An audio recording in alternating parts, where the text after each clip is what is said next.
One day, Edward was in the shed where he lived with the other engines. They were all bigger than Edward and boasted about it. "The driver won't choose you again," said Gordon. "He wants strong engines like us." But the driver and fireman felt sorry for Edward. "Would you like to come out today?" "Oh, yes, please," said Edward. So they lit his fire, made lots of steam, and Edward puffed away.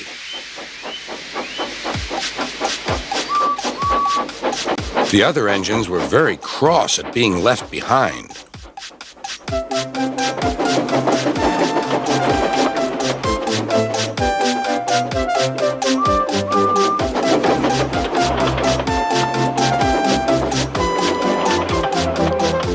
Edward worked hard all day. The coaches thought he was very kind, and the driver was very pleased.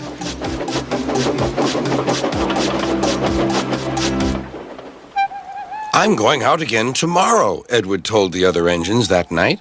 "What do you think of that?" But he didn't hear what they thought, for he was so tired and happy that he fell asleep at once.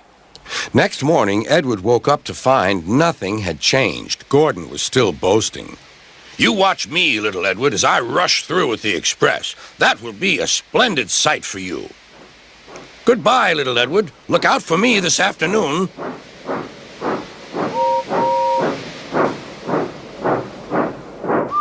Edward went off to do some shunting. He liked shunting. It was fun playing with freight cars. He would come up quietly and give them a push. Then he would stop, and the silly freight cars would go bump into each other. "Oh!" they cried. "Whatever is happening?"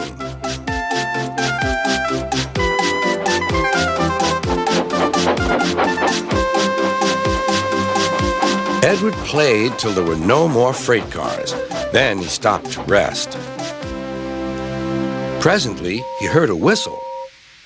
Gordon was cross. Instead of nice shining coaches, he was pulling a dirty freight train. "A freight train, a freight train, a freight train," he grumbled. "The shame of it, the shame of it, oh, the shame of it." Edward laughed and went to find some more freight cars. Then there was trouble.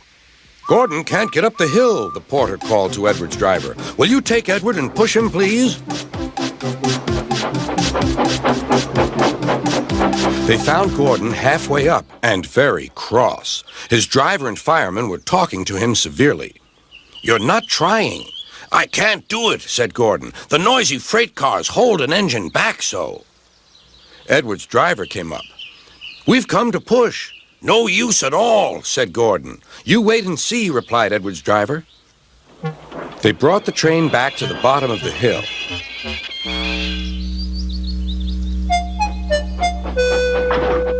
"I'm ready," said Edward. "No good," grumbled Gordon. They pulled and pushed as hard as they could.